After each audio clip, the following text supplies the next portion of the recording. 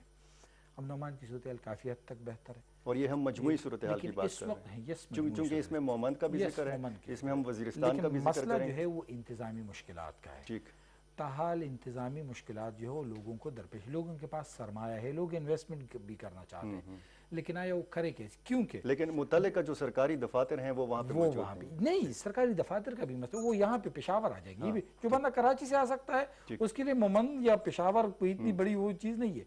مسئلہ یہ ہے کہ لیزز دیے کیسے جاتے ہیں, مسئلہ یہ ہے کہ ان میٹیریل کو نکالا کیسے جا رہا ہے. آپ نے بتایا کہ جب امن و امان کی خراب صورتحال تھی, جب اسی مومند میں روزانہ کی بنیاد پر دھماکے ہوتے تھے, ان دنوں میں بھی یہاں سے وہ زیارت ماربل سے, وائٹ ماربل سے بڑے بڑے تودے نکال کے لائے جاتے, دہشت گرد اس کے پیسے وصول کرتے تھے ٹرکس والوں سے. یعنی ان دنوں میں بھی یہ کام ہو رہا تھا. اب اس وقت جو ہے نیپرائٹ کا عارف احمدی صاحب نے ذکر کیا, میرے خیال میں اس کا ایک چھوٹا سا جو چھوٹے سے ٹرالر میں اس کو ایک تودا نکال لیتے ہیں تو اس کی قیمت 30-40 لاکھ سے زیادہ کی ہوتی ہے. تب آپ اندازہ لگا لیں کہ یہ کس حد تک قیمتی معدنیات ہے. وہ معدنیات جو ابھی تک را فارم میں ہے, اگر اس کو مزید ریفائن کیا جائے تو پھر اس کی قیمت ہی بدل جاتی ہے. ابھی یہاں پر آپ نے دیکھا ہوگا خیبر پختونخوا کی شوبہ بازار میں, یہاں پر قیمتی معدنیات کے حوالے سے ایک مارکیٹ ہے, اس جو جیم سٹون کے حوالے سے, اس کے حوالے سے میں ایک دن ایک بندے سے, چھوٹا سا لڑکا تھا, اس کے ساتھ بیٹھا ہوا تھا. ٹیکنالوجی کا استعمال, جیسے ایک پتھر کی انہوں نے تصویر نکالی اور انہوں نے تائی لینڈ اور اس کے علاوہ آذربائیجان اور ان ممالک کو بھیج دیا, اور میں دیکھتا رہا کہ 1 گھنٹے کے اندر وہاں سے بیڈنگ اس کی شروع ہو گئی.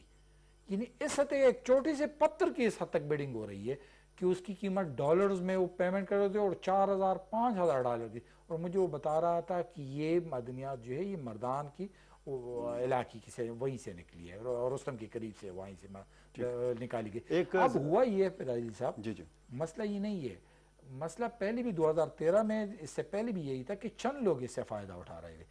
اب اس کو ماس لیول تک لائیں گے.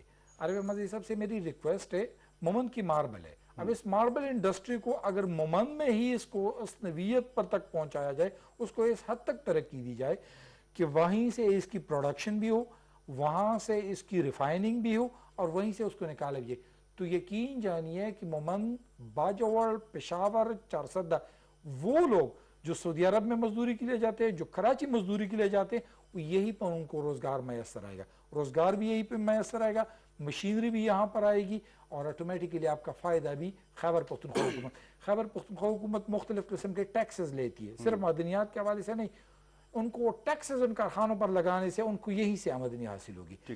لوکل جو ہوگا اس کا شیئر بڑھے گا, اور جب لوکل شیئر بڑھے گا تو آٹومیٹکلی آپ کو پتہ ہے کسی زمانے میں مومند ایجنسی کی سڑک جس سے ہم بیچوں بیچ سے گزرتے, یہ بالکل یہاں سے گزرنا محال ہوتا ہے.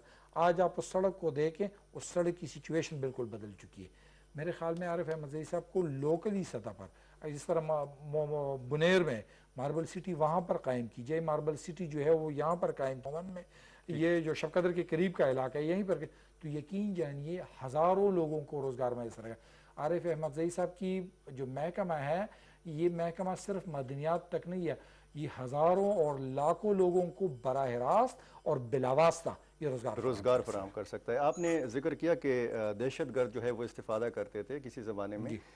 سوات اور مردان میں زمرد کی کانیں ہیں, اور آپ کو پتہ ہے کہ سوات میں دہشت گردوں نے زمرد کی کان پہ بھی قبضہ کر لیا تھا. آج بھی سننے میں آتا ہے کہ وہ زمرد کی جو کانیں ہیں وہ خسارے میں جا رہی ہیں. تو زمرد کی کان کیسے خسارے میں جا سکتی ہے عارف احمد زئی صاحب؟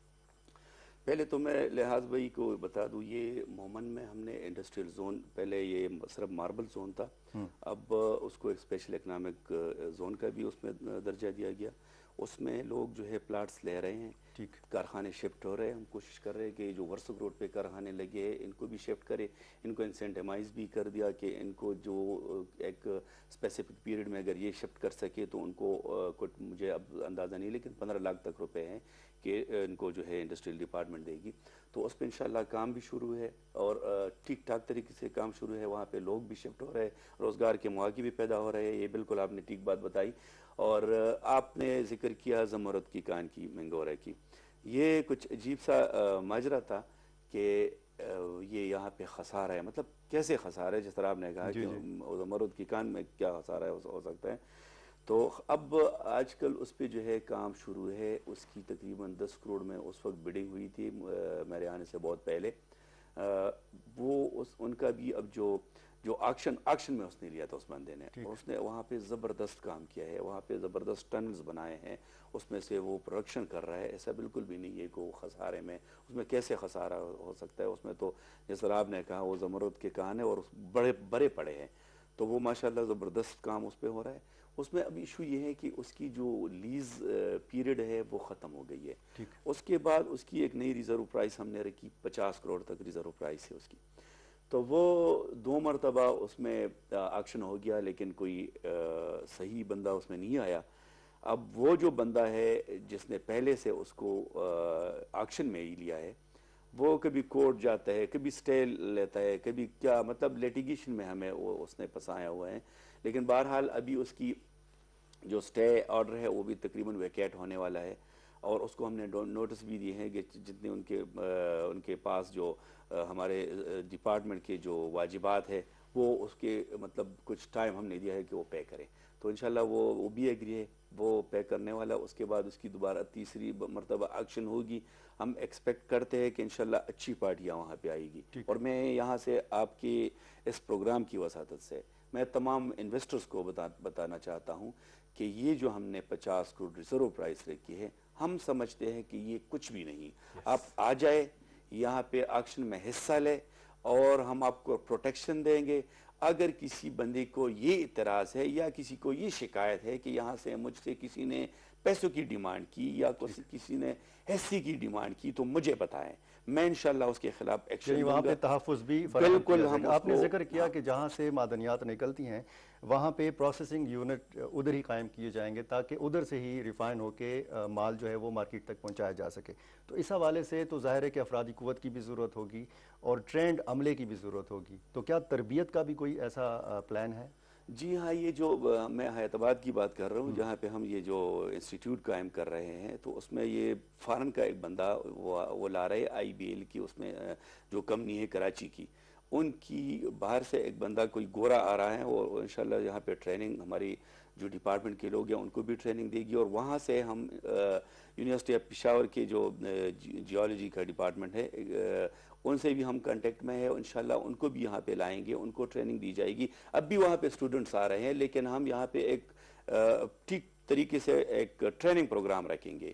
تو انشاءاللہ یہ جو یہاں کا یہ انسٹیٹیوٹ جب قائم ہو جائے تو یہ انشاءاللہ ایک سنگی میل ہوگی.